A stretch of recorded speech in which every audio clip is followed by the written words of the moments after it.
This morning, new video of what appears to be Kobe Bryant's helicopter taken just 30 minutes before it crashed by a homeowner living under its verified flight path. Now, as investigators search for clues in the wreckage off the steep hillside, they're also looking at the weather as a factor, the NTSB appealing to the public for help. We're looking for photos of the weather in the area of the crash. The pilot, identified as Ara Zabayan, was an experienced aviator and flight instructor who colleagues say put safety first.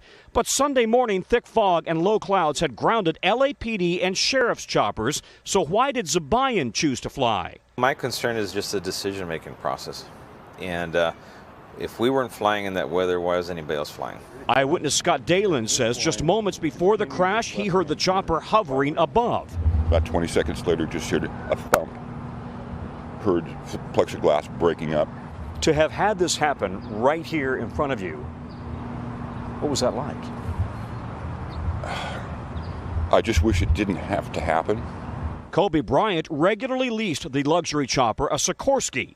It took off from Orange County Airport at 9:08 a.m., headed to Bryant's training academy in Thousand Oaks. Air traffic control told the pilot to follow highways to the north, a normal procedure. But with the clouds and fog, Zabayan requested special visual flight rules for low ceilings. Helicopter 2 Echo X-ray with you for the special VFR transition. We are currently at 1400. Minutes later, over Calabasas, the chopper climbed, then descended quickly before dropping off radar with no mayday. 2 Echo X-ray, you're still too low level for flight following at this time. 2 Echo X-ray, SoCal. The Sikorsky has one of the best safety records of any helicopter.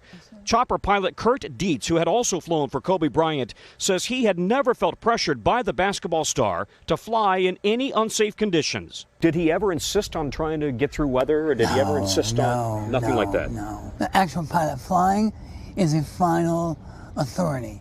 So it's up to him? Yeah. Tom, there's so many questions here, but it was so striking that the NTSB investigators said they wanted the public's help. They want pictures of the weather in the area. Is that unusual?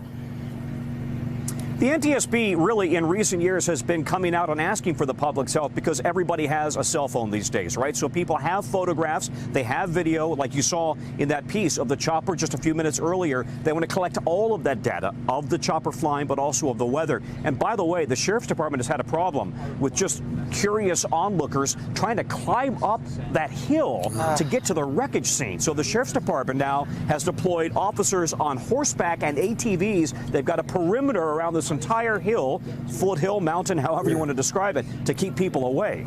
So, Tom, as I understand it, no black box, no cockpit voice recorder, other than these pictures and the video that they're looking for from folks who might have been in the area. How else are officials planning on getting data from the flight?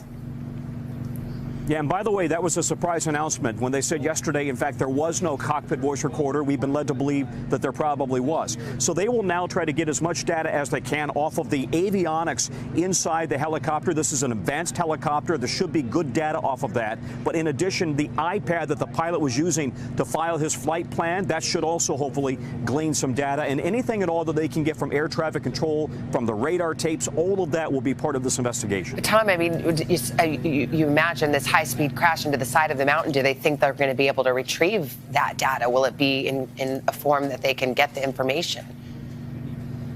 Well, that certainly is the hope. I mean, as you know, right now, these microprocessors are pretty small. They usually can withstand a crash, but there was also a significant fire. So absolutely, all of that is going to be of concern.